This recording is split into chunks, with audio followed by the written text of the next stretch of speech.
대신에 쓰는 기호인 거고 얘는 값 뒤에 붙이는 단위인 거고. 오케이? 자, 그런데 그럼 이 식으로부터 1W는 1은 1분의 1이잖아. 그래서 1초분의 1줄 나머지 계산은 수끼리 단위는 단위끼리 계산하면 는으로 연결돼서 와트나 줄 퍼세크나 어떻다? 같다. 근데 이게 와트라는 단위가 평소에 많이 안 쓰다 보니까 의미가 잘 안 떠오르거든. 그럼 줄 퍼세크로 바꿔줘.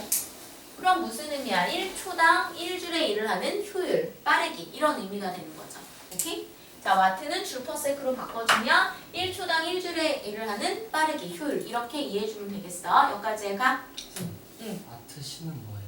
아, 와트 C는 그건 이제 전력량이라고 해서 이 일률이라는 게 우리가 역학에서도 일률을 구하지만 나중에 이제 전기 파트에서도 일률을 구하거든. 그걸 전력이라고 해. 전기기구의 일률. 걔도 똑같은 일률이어서 영어로는 똑같이 파워여서 걔도 P를 사용하거든. 그럼 그때에는 얘는 초당 뭐 소비한, 사용한 전기 에너지가 되는 거야. 그러면 이거 1초당 사용한 에너지가 P니까 T초 동안 사용한 에너지 얼마니? 그게 이제 총 사용한 전기 에너지량. 그걸 우리가 전력량이라고 하고 전력량은 원래 약자가 없는데 그냥 어떤 시간 동안 총 일을 했다라는 의미로 우리가 월크의 W를 똑같이 써. 그래서 얘는 어떻게 계산하냐면 이거 1초 동안 사용한 전기 에너지에다가 어떤 시간 동안 사용했다 그러면 그 시간만큼 어떻게 하면 돼? 배하면 되지. 근데 이때 사실 시간을 배하면 원래 줄 퍼 세크에다 세크를 곱하면 줄이 돼야 되잖아? 근데 이때 와트시를 사용해. 왜냐면 이 전력량에서의 시간은 우리가 일상생활 속에서 좀 사용하기 편리하게 넣은 시간이라서 세크 단위를 안 쓰고 아워 단위를 써요. 그래서 만약에 예를 들어서 내가 전기기구를 1분 썼어. 그럼 전력량 구할 때에는 이거를 60초로 들어가는 게 아니라 이걸 아워로 바꾸면 1분은 몇 시간으로 똑같아? 1시간이 60분이야 얘들아. 그 1분은 60분의 1시간이잖아. 단위를 아워로 바꿔서 집어넣어. 그래서 여기 60분의 1시간으로 들어가는 거야. 그럼 이렇게 계산이 된 단위는 이거 와트 단위에다가 아워 단위를 곱했다는 의미로 와트시라고 있지 우리가. 그래서 1와트시 하면은 1와트짜리를 몇 시간 사용한? 1시간 사용한 총 전기 에너지량 이런 의미가 있는데 이게 지금 현재 교육과정 물리 1에서 빠졌어. 빠진 지 한참 됐어. 근데 이거 중학교 3학년 때는 나왔을 거야 아마. 중3에는 나와요. 근데 이제 고등학교 과정에서 얘가 빠졌어. 빠진 걸로 알고 있어. 그래서 이렇게 돼. 이런 의미야 와트시. 그래서 이거 언제 볼 수 있냐면 우리 전기 고지서 있지. 한 달에 한 번씩 날라오는 거기 보면은 와트시보다 이렇게 있을 거야. 킬로와트시 단위로 나와. 그러니까 우리 집에서 전기를 얼마를 썼다 한 달 동안. 그래서 그거에 해당되는 이제 비용을 내는 거지. 그래서 총 전기 에너지 양이라는 의미가 있어. 자, 어쨌거나 그래서 일률의 단위로 와트, 줄 퍼 세크 그리고 뭐 잘 안 써. 물리를 문제를 풀 때에는. 그런데 일상생활 속에서는 은근 쓰는 단위. 얘가 홀스파워야. 즉 마력이야 마력. 그래서 언제 많이 쓰냐면 이것도 인류의 단위이긴 한데 언제 쓰냐면 자동차 엔진의 인류를 얘기할 때. 뭐 700마력 엔진 이런 식으로 표현하지. 그래서 1HP는 어느 정도냐면 얘는 우리나라는 1HP를 736W 쓰거든. 이거는 프랑스 기준이야. 근데 영국은 745W거든. 그래서 영국은 1HP 하면 745W를 써. 근데 우리는 1HP 하면 736W지. 자, 그래서 뭐 이렇다. 근데 이거는 뭐 물리 문제에선 잘 안 나와. 그래서 얘는 만약에 나온다면 이걸 제시를 해줘야 돼. 이거 잘 외우고 산 사람 없어요. 자, 그래서 여기까지 일률. 자, 그 다음에 이제 에너지. 자, 중학교 때도 그렇고 일 나오면 에너지가 꼭 커플로 나와. 특히 일도 단위로 우리가 뭘 사용하지? 줄. 근데 에너지도 무슨 단위 쓰지? 줄. 단위가 같다는 것은 결국에는 동일한 물리량이라는 거야.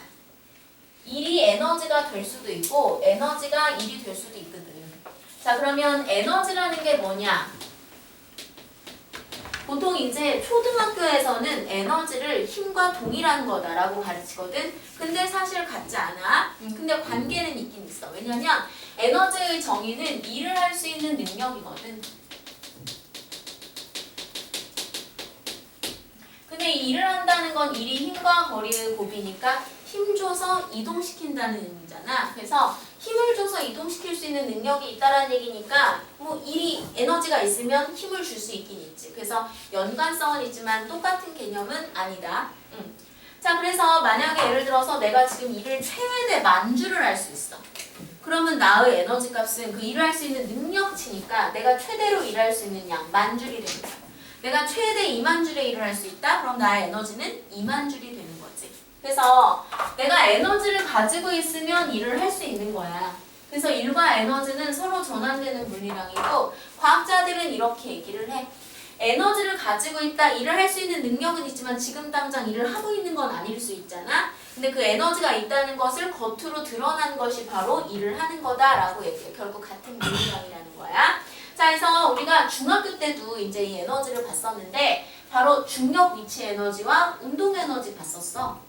중력 위치 에너지 뭐였니? 기준면보다 높은 곳에 있는 물체가 갖는 에너지. 자, 기준면보다 높은 곳에 있는 물체는 뭘 할 수 있다는 얘기야? 일을 할 수 있다는 얘기야. 봐봐. 여기가 기준면인데 내가 여기에다가 이렇게 못을 뒀어. 그리고 그 위에다가 그냥 물체를 두면 얘는 이 못을 박을 수가 없어. 박는다는 것은 못한테 힘을 줘서 그 방향으로 이동을 시키는 거니까 일을 하는 거잖아. 근데 얘는 일을 할 수가 없다고. 그런데 똑같은 물체더라도 내가 일할 수 있게 만들 수 있는 거야. 내가 얘를 얻다가 이렇게 높은 곳에 두면 얘가 중력 때문에 뭐 할 거야? 떨어질 거잖아. 떨어지면 이 못하고 충돌을 통해서 충돌 과정에서 물체가 못한테 힘을 줘서 얘를 박을 수 있는 거지. 그러면 이렇게 높은 곳에 있는 물체는 얘한테 힘줘서 이동시켰으니까 일할 수 있는 능력을 가졌고 얘가 에너지를 갖는 거야.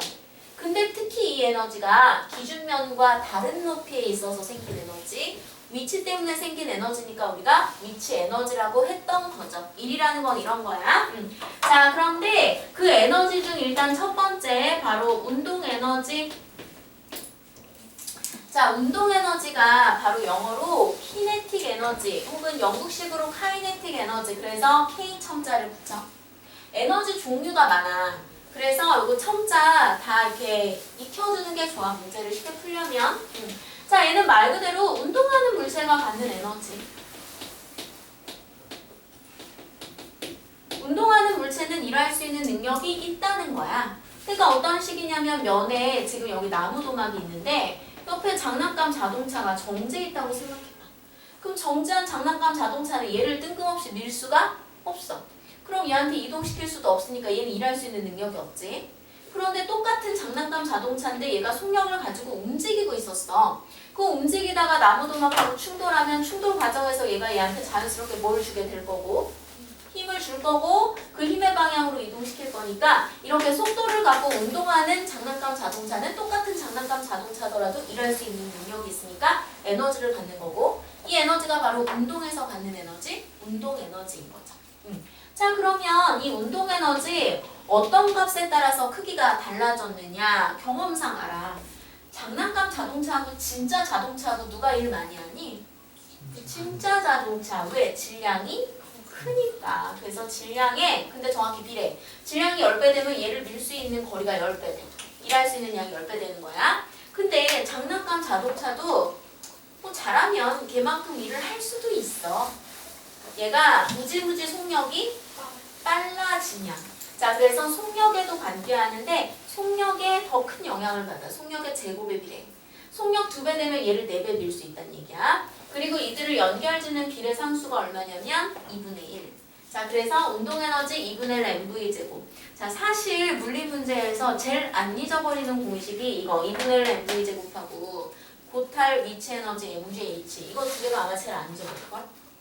왜냐면 문제를 너무 많이 풀기 때문에. 자, 그래서 2분의 1 mv 제곱은 이건 절대 잊어버리면 안 돼. 자, 운동에너지 2분의 1 mv 제곱.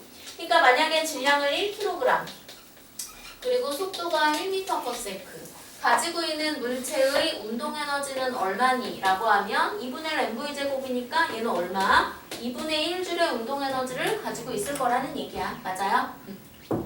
자, 그래서 운동 에너지 2분의 mv 제곱 여기까지 하고 잠깐 쉴게. 자, 그 아래 일과 운동 에너지 정리가 엄청 완전 제일 중요해요. 모든 물리 단원에서. 자, 그래서 잠깐 쉬고 일 운동 에너지 원리 나갈게.